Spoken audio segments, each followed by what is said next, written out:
দখলদার ইসরায়েলের দীর্ঘমেয়াদী অবরোধের কবলে থাকা গাজার দিকে যাত্রা শুরু করেছে একটি আন্তর্জাতিক সহায়তামূলক কাফেলা গ্লোবাল সুমুদ ফ্লোটিলা। এ কাফেলায় অংশ নিচ্ছে বিশ্বের ৪৪টি দেশের নাগরিক, প্রায় ১০০টি জাহাজ এবং শতাধিক মানবাধিকার কর্মী ও রাজনৈতিক নেতা।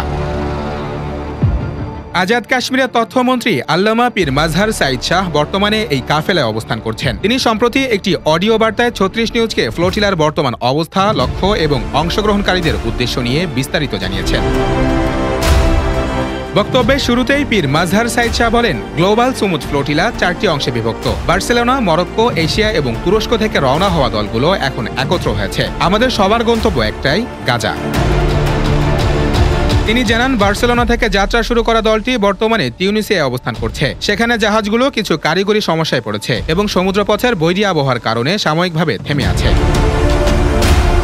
কাফেলার একটি অংশের ওপর হামলার ঘটনাও উল্লেখ করেন পীর মাজহার সাঈদ শাহ। তিনি বলেন, কয়েকদিন আগে একটি ড্রোন অ্যাটাক হয়, কিছু জাহাজ ড্যামেজ হয়েছে, আগুনও লেগেছে, কিন্তু আশ্চর্যের বিষয় সেই জাহাজের কেউই পিছু হটেনি। মুসলিম অমুসলিম সবাই বলছে আমরা সামনের দিকেই এগিয়ে যাব।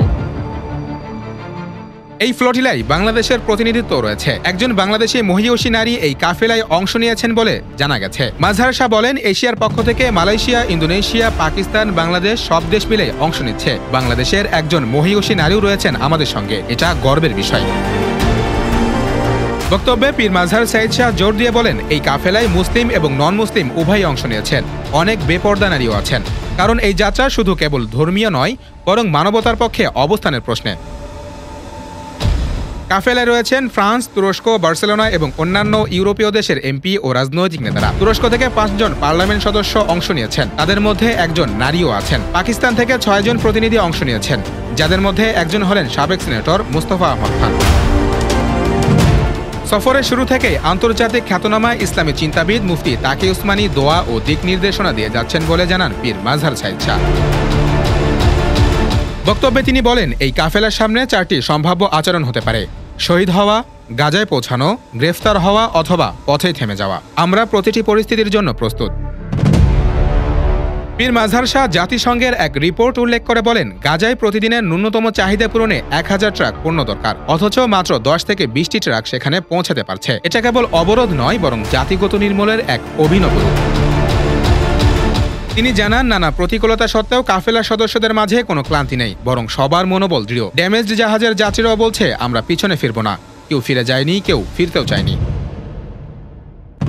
সবশেষে বাংলাদেশের ওলামা মাশায়েখ, ছাত্র, সাধারণ মানুষদের উদ্দেশ্যে একটি আবেগঘন আহ্বান জানিয়ে তিনি বলেন, আপনারা আওয়াজ তুলুন। লেখনীতে, মিম্বরে, সোশ্যাল মিডিয়ায়, যেখানেই পারেন গাজার পক্ষে দাঁড়ান, যেন কেয়ামতের দিন অন্তত এইটুকু বলতে পারি, আমরা নীরব ছিলাম না। তিনি বলেন, আমি জানি বাংলাদেশের মানুষেরা দয়ালু, মানবিক ও ঈমানদার। এখন সময় সকল ভেদাভেদ ভুলে এক কাতারে দাঁড়ানো।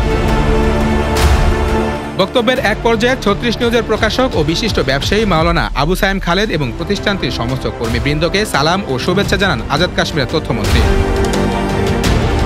অডিও বার্তার শেষাংশে তিনি বলেন, আমাদের জন্য দোয়া করবেন। কাফেলা নিরাপত্তা ও সাফল্যের জন্য বিশ্বজুড়ে মুসলমান ও মানবতাবাদীদের প্রতি আহ্বান রইল।